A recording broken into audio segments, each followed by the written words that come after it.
Muy buenas noches, qué gusto que nos acompañe en esta edición nocturna. Les saluda María Fernanda Chacón. Arrancamos de una vez con nuestros titulares. Le contamos que drogas sintéticas ganan terreno en el mercado nacional. Éxtasis y ketamina están en el top de las más consumidas. Y los expertos hacen recomendaciones para bajar la agresividad de estudiantes tras esta pausa de Semana Santa. Advierten de posibles altos oleajes. El resto de esta Semana Santa piden precaución a los bañistas. Plan para que los pensionados del IBM paguen su propia atención médica en la caja levanta polémica. El país registró 372 casos nuevos de leucemia en el 2024. Tecnología de hospitales de la caja permite un diagnóstico temprano. Y el mundo literario de luto por la muerte de Mario Vargas Llosa, el último gran escritor latinoamericano.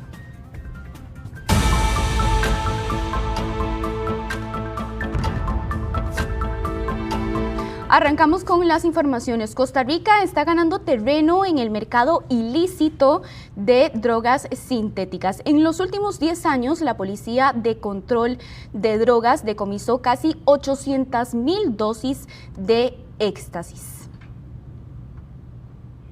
Vamos en este momento precisamente con nuestra compañera Sheila Paniagua, quien nos va a ampliar esta información. Adelante, Sheila, muy buenas noches. Buenas noches, María Fernanda. Se trata de drogas que son altamente adictivas y que también están siendo consumidas principalmente por los jóvenes. Según las autoridades, estas drogas las encuentran principalmente en estos espacios de ocio y diversión. Las cifras no mienten. Las drogas sintéticas están ganando terreno en el mercado ilícito nacional. Se trata de estupefacientes altamente adictivos que son creados en laboratorios clandestinos.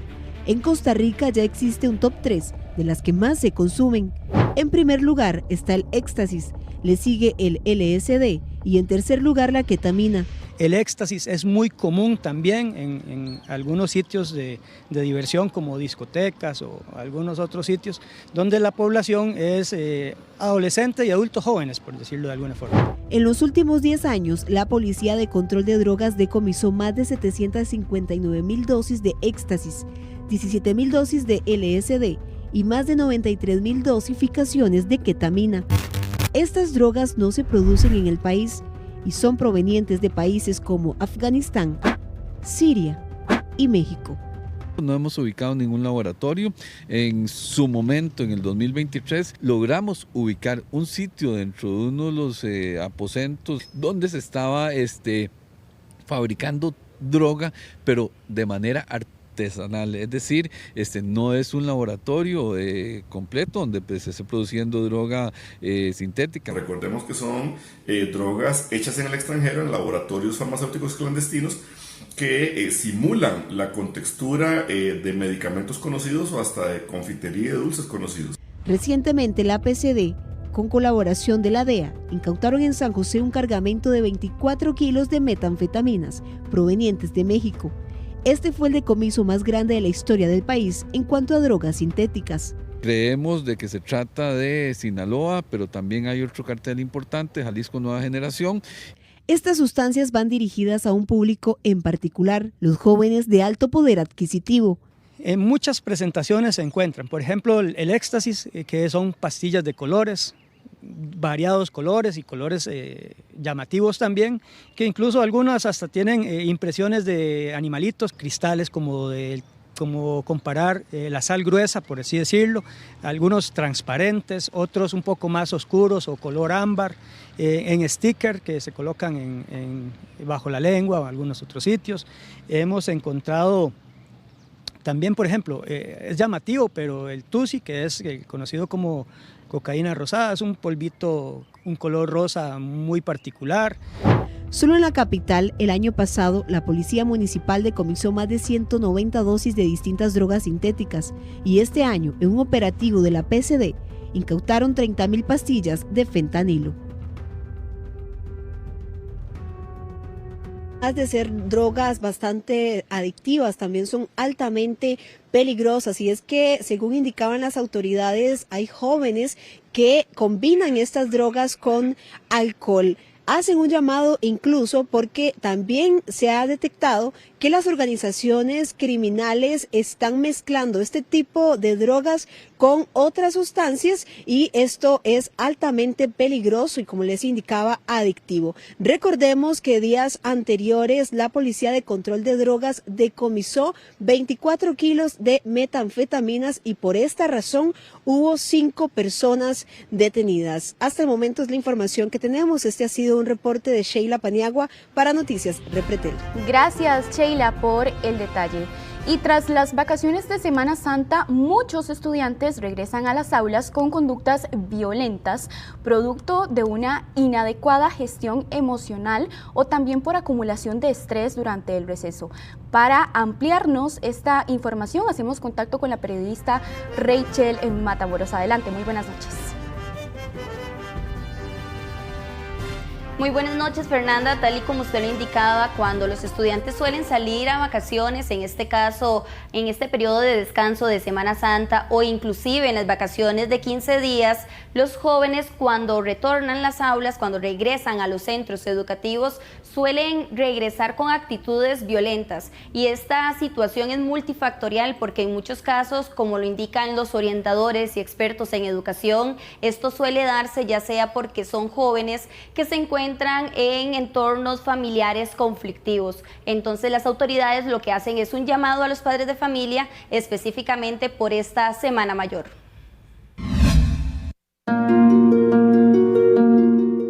Con la llegada de las vacaciones de Semana Santa, especialistas en educación y orientación advierten sobre un fenómeno cada vez más común en los centros educativos: el aumento de conductas violentas en estudiantes tras los periodos de descanso. Según exponen, muchos menores regresan a clases con altos niveles de estrés, irritabilidad y emociones no gestionadas adecuadamente, lo que se traduce en conflictos con compañeros, dificultades de atención e incluso episodios de agresividad. Muchas veces nuestros chicos, ¿verdad?, pasan situaciones específicas, ya sea dentro de los hogares o dentro de las mismas barriadas, que cuando regresan al centro educativo vienen cargados de toda una energía muy negativa, ¿verdad? O muchas veces llegan a las instituciones porque han pasado tal vez muy bien toda esta semana mayor en un estado de tranquilidad, pero dentro de las aulas ellos han estado teniendo agresiones, bullying. La recomendación es que los padres de familia estén atentos al comportamiento de sus hijos durante y después de estos días de descanso. Asimismo, los expertos hacen un llamado a los centros educativos para que refuercen el trabajo conjunto entre docentes, orientadores y personal administrativo, con el fin de identificar y atender a tiempo posibles señales de alerta. Se recomienda que se utilicen las estrategias adecuadas, entre las que podemos mencionar que está el escucharles, el conocerles, saber cuáles son sus temores, cuáles son sus formas de estar solucionando los conflictos. Si vemos a detalle, de acuerdo con la Contraloría de Servicios Estudiantiles del Ministerio de Educación, en lo que va de 2025 se han atendido 88 casos de violencia entre estudiantes.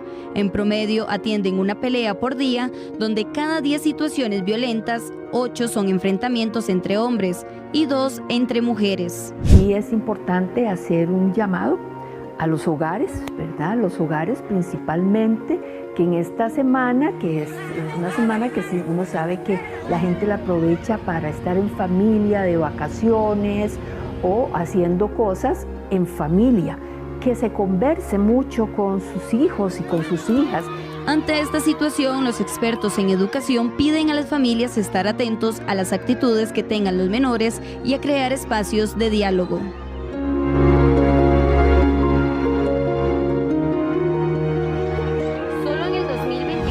Las autoridades educativas atendieron alrededor de 420 casos de violencia estudiantil y precisamente con esta situación donde salen a vacaciones es que hacen este llamado a las familias. Esto fue un reporte de Rachel Matamoros para Noticias Repretel.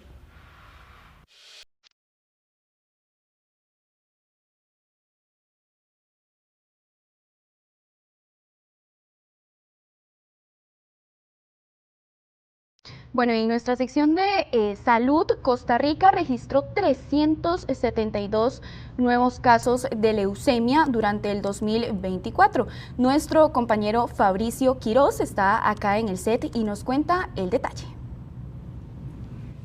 Hola, ¿qué tal? Muy buenas noches. Hoy en nuestra sección de salud conoceremos más de la leucemia, una patología que se caracteriza por la producción anormal de las células de la sangre y que se convirtió en el cáncer número 1 de los niños. Precisamente el Hospital Nacional de Niños diagnostica entre 60 y 70 casos por año. Sin embargo, también afecta a los adultos. En promedio, cada año 440.000 personas en el mundo son diagnosticadas con leucemia. Según el Observatorio Global del Cáncer, Costa Rica contabilizó 372 nuevos casos durante el año 2024, entre los que se incluyen a niños y adultos. La alerta más importante es cansancio. Número 2, la persona se pone muy pálida. ¿Por qué? Porque no produce glóbulos rojos. Y lo tercero son moretes que salgan espontáneamente en los brazos, en las piernas. La mayoría de casos en niños son provocados por la leucemia linfoblástica aguda y constituye el principal cáncer en esta población.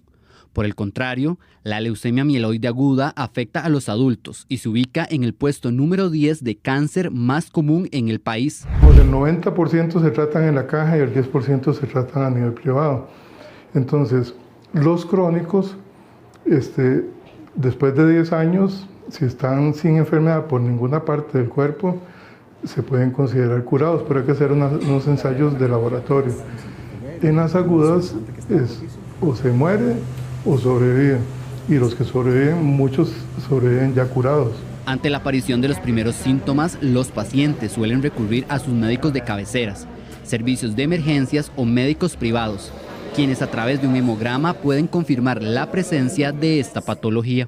Cuando el médico sospecha clínicamente que el paciente puede tener una leucemia, se comienza con un examen básico que se llama hemograma. Ese examen puede dar indicaciones de que efectivamente puede tratarse de una leucemia o no, pero el diagnóstico se hace siempre en médula ósea. El avance tecnológico con el que cuenta los Hospitales Nacional de Niños, Calderón Guardia, San Juan de Dios y México, es posible realizar una citometría de flujo, prueba de laboratorio que permite identificar con mayor precisión el tipo de leucemia del paciente.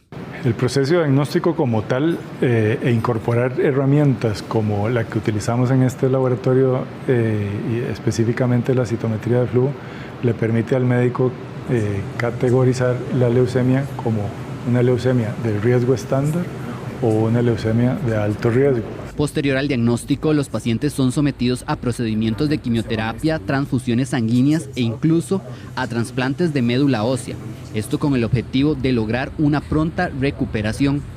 Un diagnóstico temprano y un tratamiento efectivo favorecen en el control de esta enfermedad. Los hombres son más propensos que las mujeres a ser diagnosticados con leucemia.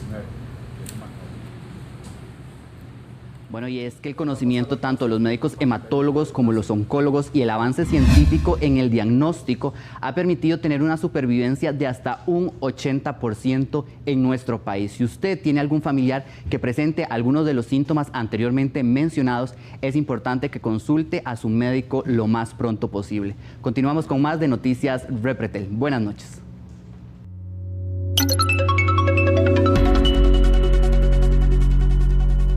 A esta hora vamos a repasar cómo cierra el tipo de cambio del dólar este lunes para que usted tome nota desde casa. La venta finaliza en 510,17, mientras que la compra en 503,43.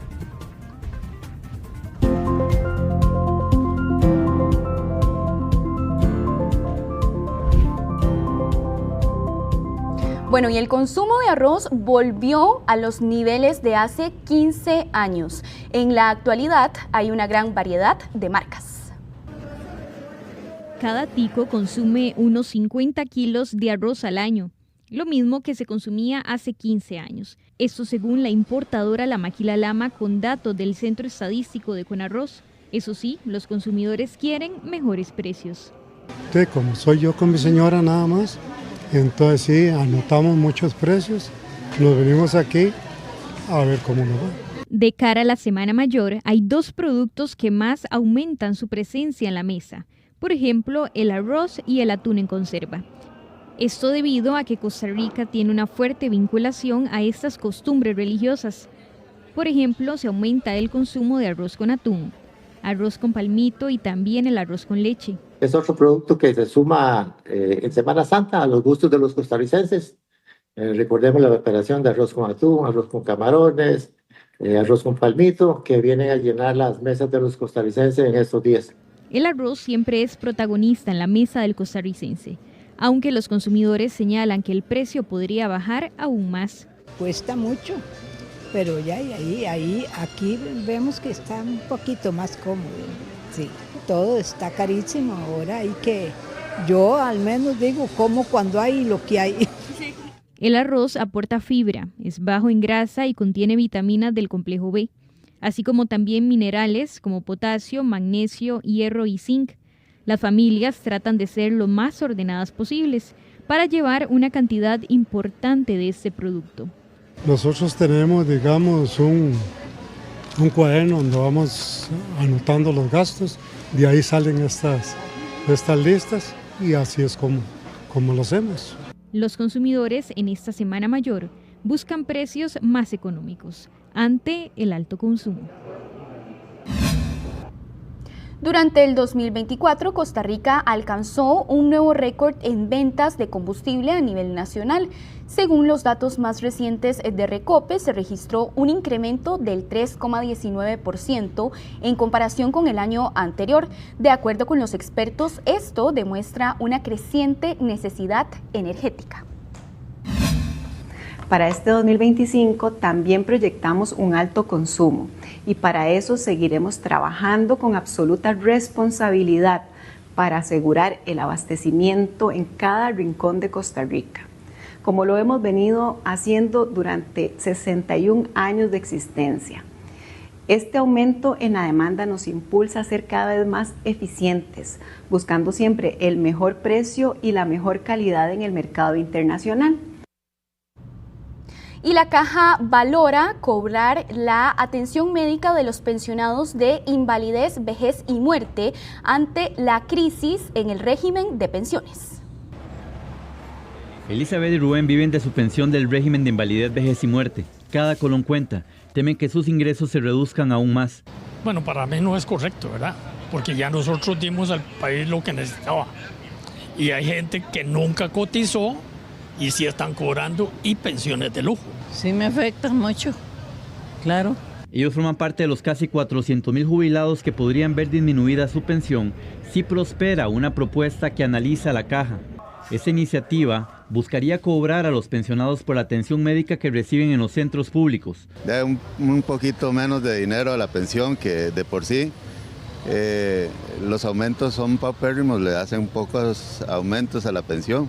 Ubaldo Carrillo, director de pensiones, confirmó que esta propuesta está en análisis. De los regímenes de pensiones, los únicos pensionados que no financian parte del seguro de salud son los pensionados del seguro de invalidez, vejez y muerte, y eso es producto de una ley de la República. Entonces, lo que está en discusión en el Comité de Vigilancia, enviar un proyecto de ley tendiente a que los pensionados puedan pagar también parte del seguro de salud. Pero este proyecto no aplicaría para todos los pensionados, prevén hacer excepciones. Nosotros consideramos que quizás las personas de pensión mínima deberían de quedar exentas o hacerlo por rangos, de la pensión mínima a 2 pensiones mínimas que queden exentos. Si bien no hay un porcentaje aún definido, actualmente los trabajadores cotizan en un 4.17 al seguro de salud.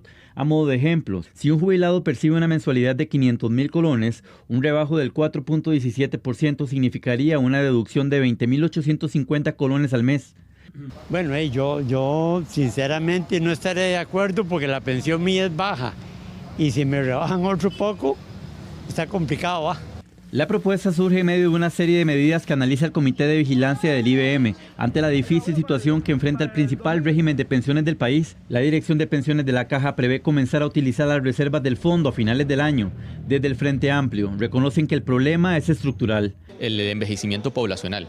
La estructura de la composición de la población costarricense ha variado profundamente. La proporción de personas adultas mayores es muchísimo más alta que hace un par de décadas respecto al resto de la población. Para implementar una propuesta de este tipo, la Caja debería enviar un proyecto de ley a los diputados y requeriría la firma del presidente de la República. Y Costa Rica es el segundo país de Latinoamérica que tiene una mejor calidad de vida. Aunque algunos lo ponen en duda, un análisis internacional revela que Costa Rica es el segundo país de Latinoamérica con una mejor calidad de vida. Calidad de vida no creo, porque los salarios están demasiado bajos. Según un análisis de Statista con datos de Numbeo, Uruguay ocupa el primer puesto en cuanto a calidad de vida en Latinoamérica, seguido de Costa Rica, Ecuador, México, Panamá y Argentina. Creo que no somos los segundos, no sabría decirle en qué posición podríamos estar, pero falta mucho para tener una mejor calidad de vida.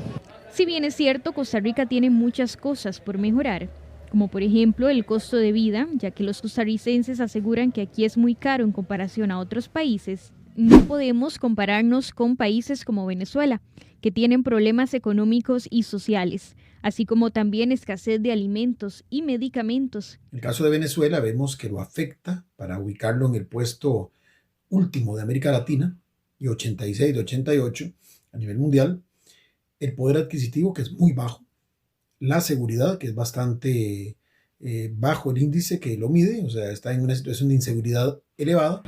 Este índice mide la calidad de vida en 88 países, en donde se analiza el poder adquisitivo, seguridad, calidad de la asistencia sanitaria, costo de vida, propiedades, tiempo de desplazamiento al trabajo y también el clima. A nivel mundial, Luxemburgo lidera el ranking con una mejor puntuación. Aquí nosotros no nos podemos quejar, gracias a Dios. Costo de vida es un poco alto para mucha gente.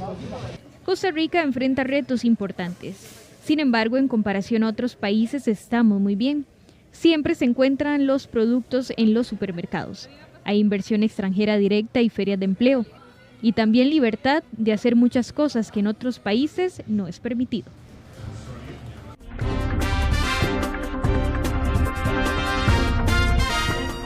Y una violenta banda asaltó una casa en Cartago.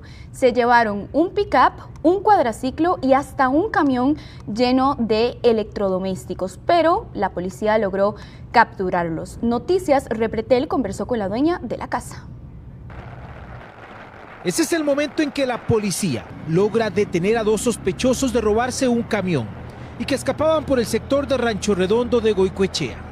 Ellos protagonizaron un asalto a una vivienda en el sector de Santa Rosa de Oriamún. Los sospechosos junto a otros asaltantes se robaron el camión, un Toyota Hilux y un cuadraciclo. Ese es el momento en que se observa a uno de los asaltantes escapando con el cuadraciclo robado. Fuimos a la vivienda en donde ocurrió el asalto. La propietaria conversó con Noticias Repretel. Primero le encañonaron en el cuarto, me dijo, en mi cuarto, luego en la cocina y luego lo sacaron para el camión, lo metieron al cajón del camión y ya cuando ellos tenían todo listo para salir, lo sacaron del camión y lo metieron a un cuartito ahí y ahí fue donde lo encontró mi esposo.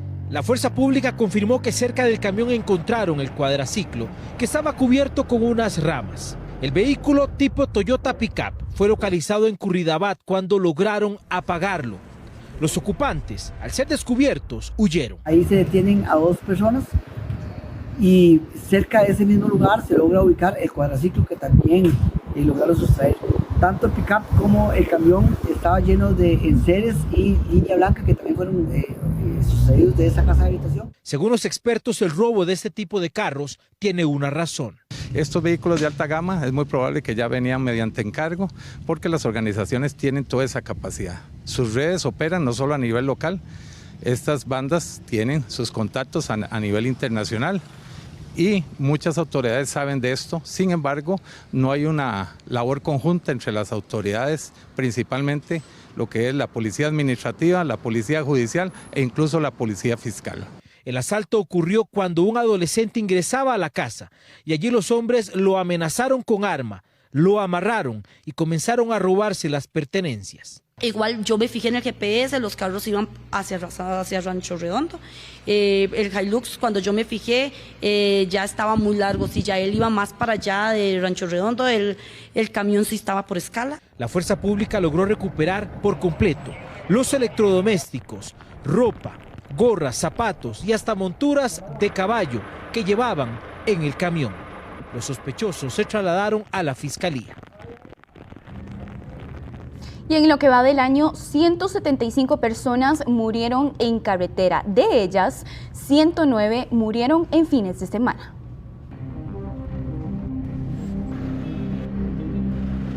Son 109 las muertes en carretera tan solo durante fines de semana. Más de la mitad de decesos, de los cuales registra Cruz Roja Costarricense en este año, ocurren tan solo en 3 días. Enero y marzo son los 2 meses que más muertes registran en este 2025. Los datos son claros. El mes de enero registró 26 decesos, febrero registró 26 muertes, marzo 47 y abril ya suma 13 muertes en carretera. Los fines de semana es cuando hay mayor accidentabilidad, ¿verdad? Es porque hay más personas en la calle.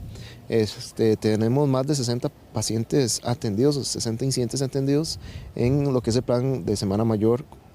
Lamentablemente 3 de ellos sin signos debido a la llegada de nuestros recursos. En total son 175 las muertes en carretera, 840 los traslados delicados a centros médicos de todo el país. Las horas con más hechos violentos oscilan entre las 11 de la noche y las 3 de la madrugada.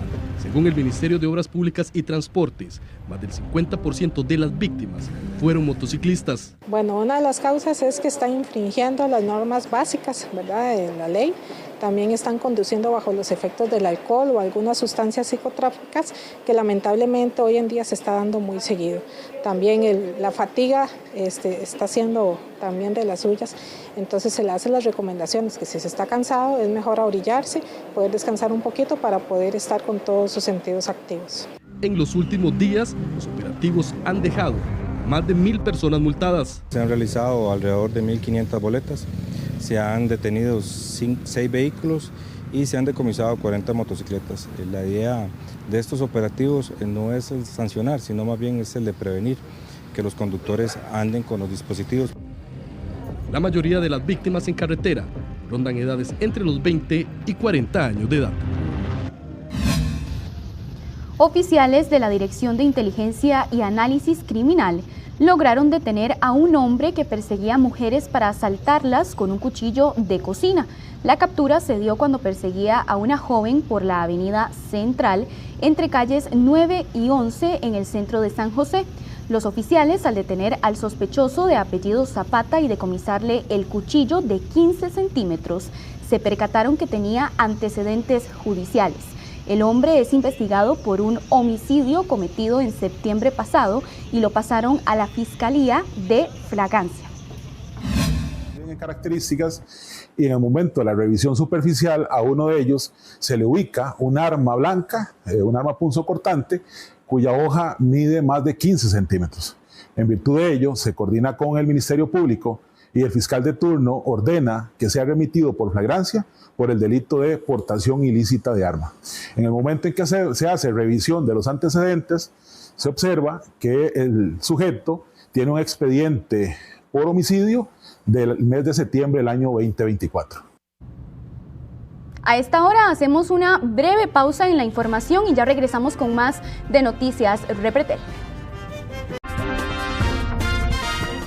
Gracias por continuar informándose con Noticias Repretel. Las lluvias y la nubosidad disminuirán a partir de este martes en algunas regiones del país tras la salida del empuje frío número 19. El empuje frío número 19 comenzará a alejarse de la región. Esto favorecerá que a partir de este martes se perciba una mejora progresiva en las condiciones del tiempo. En el Valle Central se espera una reducción en la cobertura nubosa y un aumento en las temperaturas. En las regiones del Caribe y la zona norte, el patrón lluvioso disminuirá significativamente. El Caribe y en la zona norte, el resto de la semana, en la segunda mitad particularmente, las lluvias van a ser mucho menos fuertes, menos generalizadas, se van a dar particularmente de forma ocasional durante las primeras horas de la mañana Es decir, que los vecinos de estas regiones tendrán una disminución o sentirán una disminución en la actividad lluviosa que se tuvo en días anteriores. Según el Instituto Meteorológico Nacional, el calor también se hará presente en la vertiente del Pacífico. Especialmente en el Pacífico Norte, donde no estamos esperando precipitaciones, pero sí una condición ventosa, viento moderado con ráfagas fuertes de forma ocasional.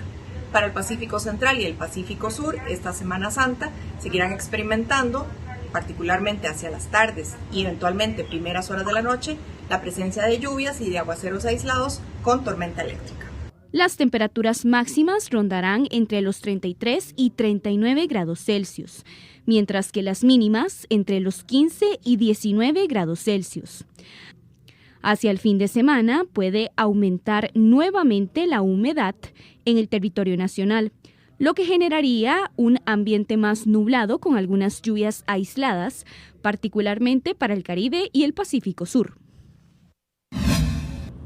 Y los expertos recuerdan a los bañistas los riesgos que implica ingresar al mar en esta época del año. Según el Centro de Investigación en Ciencias del Mar, durante la Semana Santa es común tener mareas altas. Entre los factores que favorecen este comportamiento es que se comienzan a generar tormentas intensas en el hemisferio sur, las cuales provocan marejadas de fondo que llegan hasta las costas. Siempre en las Semanas Santas mareas altas, y esto es porque la Semana Santa se escoge después de la luna llena, después del equinoccio de primavera, que es alrededor del 21-22 de marzo, de manera que algunas veces coinciden mareas muy altas en la Semana Santa. Bueno, y según los expertos, la actividad eruptiva del volcán Poás registra una ligera tendencia a la baja. El volcán Poás dio un respiro con una leve disminución en su actividad eruptiva, según el más reciente informe de OPSI-CORI. Las explosiones antes eran más frecuentes y la intensidad disminuye, lo que sugiere una ligera tendencia a la baja. Hay que recordar que no va a pasar una pausa total de actividad eruptiva de un día al siguiente, que este proceso de para de la actividad eruptiva puede ser muy progresiva, muy lenta y caótica, con incrementos puntuales y peligros importantes puntuales. Así que no podremos definir en un futuro cercano una pausa en la actividad eruptiva, es muy poco probable, o si ocurre de manera abrupta también sería muy preocupante. El coloso registra pulsos frecuentes cada 1 o 2 minutos, probablemente asociados a expulsión de ceniza y piedras. No hay observación visual para confirmar, pero hay reportes de caída de ceniza al sur y suroeste del volcán, así que probablemente la actividad sigue con emisión de ceniza continuamente. En días recientes, investigadores de la Universidad Nacional detectaron toxicidad en el aire y presencia de lluvia ácida en varios sectores de Grecia. Detectaron niveles elevados de dióxido de azufre en el ambiente, con mediciones que han llegado incluso al rango rojo, lo que refleja una calidad del aire muy deficiente. Las playas y destinos turísticos registran más robos en Semana Santa. Advierten a los turistas que visitan esas zonas a cuidarse mejor. 2 mujeres se bajan de un vehículo en el mirador de Jacó. Hacen que están estirando su cuerpo mientras analizan la escena. Posteriormente se dirigen de manera sospechosa hacia este carro blanco, abren la puerta y sustraen un bolso. Luego se montan en este carro y se retiran del lugar. Los ocupantes del vehículo blanco lo dejaron abierto y se percataron del delito cuando ya era muy tarde.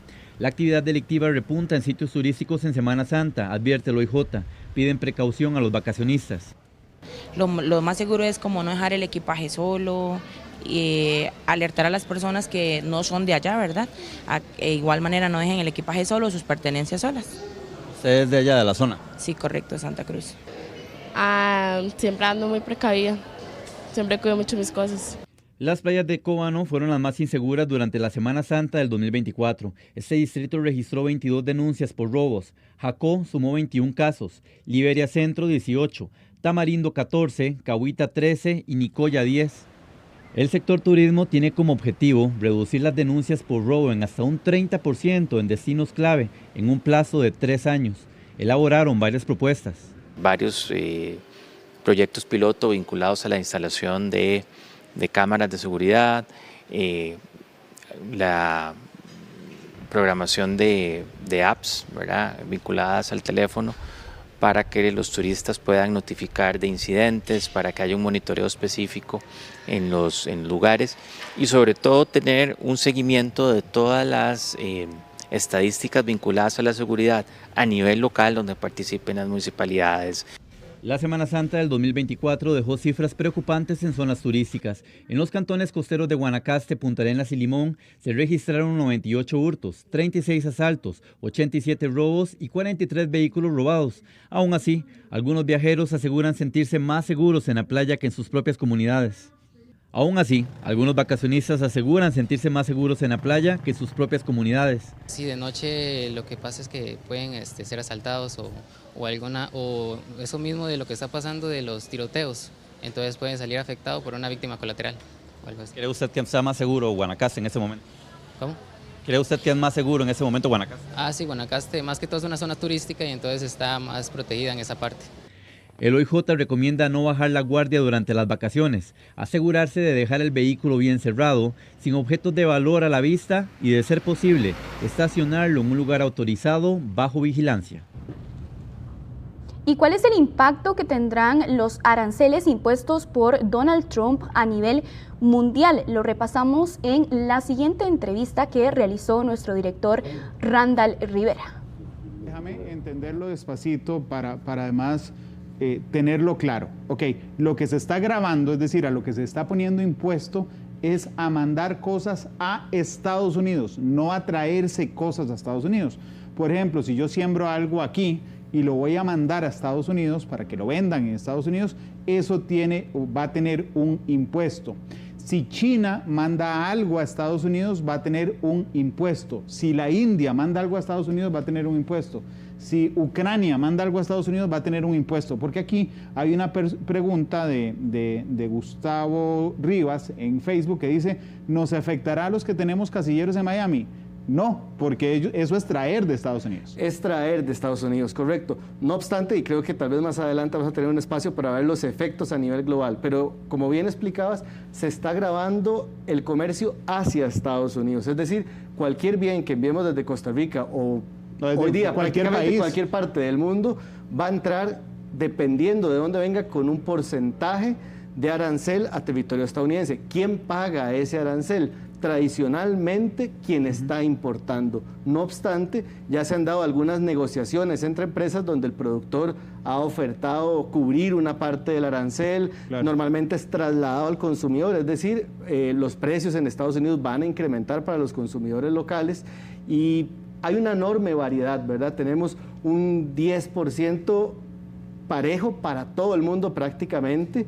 Se ha hablado un 25% para aquellos países de los cuales el gobierno de los Estados Unidos considera que además de bienes han estado enviando algún tipo de drogas dentro de los contenedores. Se habla específicamente del caso mexicano y canadiense. Y por supuesto tenemos el caso de China, de la República Popular de China, donde la semana anterior arrancamos en un 35, 84, 104 y hoy ronda el 145%. Claro. Pero vamos a ver, Trump escoge todos los países del mundo, ¿verdad? Y dice, voy a hacer una lista, ¿ok? Pero no hay ninguno que lo deje en cero. O sea, realmente dice, a mis amigos más cercanos, los compas, ¿ok? Les pongo el 10. Correcto. A los que no son tan compas, les pongo 25, 35, 45, 50. Y a mi peor enemigo, China, le pongo 145%, porque, Josué, nos estamos metiendo, digamos, en un análisis que es meramente económico, ¿okay? Sí. Pero ¿qué hay detrás de eso? ¿Qué hay detrás de que yo un día salga al barrio de mi casa y diga, ¿saben qué? A todos los castigo, pero a uno los castigo un poquito menos que a otros? Sí, es que estamos ante un escenario realmente, un ajedrez geopolítico, y como decía al inicio, es el recrudecimiento de una guerra comercial que había iniciado desde 2018 en la primera administración del gobierno de Donald Trump. Es decir, en ese momento se le ponía un 25% a una enorme cantidad de productos chinos. El gobierno de Joe Biden mantiene este arancel y de hecho lo aumenta para algunos productos y pone cuotas arancelarias a semiconductores y algunos chips y demás. Y ahora lo que estamos viendo es que a esa competencia por el primer lugar en ser la potencia económica del mundo, Estados Unidos está grabándola con un 145%. Ahora bien, este es un juego a largo plazo, es decir, no solamente es que China ahora está respondiendo con un arancel similar, sino que aquí entran a jugar el mercado irreal, que es el mercado financiero, el mercado real de la economía, que es cómo se va a enfrentar, pero también un mercado político. El gobierno de China ya esta semana inició una gira por toda Asia Pacífica, visitando a algunos de sus socios y aliados que se han visto más afectados por estos aranceles, Vietnam, Filipinas, Singapur, etcétera. Y Estados Unidos, por supuesto, ya anunció, están renegociando cuotas comerciales con 70 países aproximadamente y les ha dado 3 meses de pausa para poder alcanzar algún acuerdo. Cuando le preguntaron la semana pasada en conferencia de prensa a Donald Trump, dijo una frase que no puedo repetir en televisión. Dijo, todos los países me están besando, agregó algo más. ¿Okay? Y entonces lo que le dijo a la prensa, Josué, es que tengo 80 países haciendo fila queriendo negociar todos. Y no hay que olvidar que Donald Trump es un empresario, digo, de muchos años, bastante exitoso en sus negocios. Puede estar generando, digamos, este castigo al resto de países del mundo para buscar negocios en específico. Por ejemplo, que Costa Rica salga corriendo y le diga, ¿cómo me baja el 10? Y me diga, no sé, a mí me importa, voy a poner un ejemplo, sáqueme a Huawei ya del mercado, perfecto, se los bajo a 5. Ucrania, bájenmelos a mí, bueno, yo quiero sus tierras raras. Puede estar haciendo ese juego con los 80 países que están besándole una parte del cuerpo a Donald Trump. Sin lugar a dudas, es decir, los aranceles naturalmente, habían sido utilizados para negociar con la amenaza de ponerlos. Ahora estamos viviendo un escenario completamente diferente y es, pongo el arancel y negocio. Pero en definitiva, esta es una de las estrategias del gobierno de los Estados Unidos en esta planificación a largo plazo que han hecho de mantenerse como potencia económica y por supuesto mantener unas negociaciones abiertas con distintos países. Creo que aquí el reto esencialmente es que los países, Costa Rica por ejemplo, tendrá 90 días para llegar a un consenso interno y ver qué podemos ofrecer a cambio de algo menos que un 10%. Y en esa tarea están otros 80 países que justamente ya han contactado al gobierno de los Estados Unidos y le han dicho, bueno, ¿qué les interesa? ¿Qué podemos ofrecer? Minerales, serán monopolios que ahora estén en manos estadounidenses o levantar monopolios también, pero en ese sentido hay un interés de llegar a acuerdos específicos entre el gobierno de los Estados Unidos y el resto de países del mundo. Ve qué interesante, Marlene Fonseca es una de nuestras televidentes que nos escribe por Facebook y dice, no entiendo por qué están hablando de esto hoy, si el presidente Trump ya suspendió esta normativa en absoluto. Bien, interesante la pregunta, doña Marlene. En realidad, el presidente de los Estados Unidos, Donald Trump, no ha suspendido del todo la medida. Hay una pausa de 90 días, lo que quiere decir que el 9 de julio los aranceles, salvo algún acuerdo preferencial, entrarán a regir. Pero número 2, el arancel base del 10% está aplicando hoy de forma inmediata. ¿Qué no está aplicando? No están aplicando aquellos aranceles recíprocos superiores al 10%, es decir, aranceles como los que se le habían impuesto a la Unión Europea del 20% y algunos otros. Por supuesto, el de China sí se mantiene, ese está aún vigente, pero todo arancel del 10% sigue parejo para todo el planeta. Dice Francisco Araya, nos pregunta en YouTube, dice, ¿y dónde quedan entonces los tratados de libre comercio que Centroamérica, por ejemplo, negoció con Estados Unidos y que lo que pretendían era que todo bajara a cero? Interesante comentario. En realidad, esa es una de las dudas importantes y de la incertidumbre que está generando estos aranceles del gobierno de los Estados Unidos.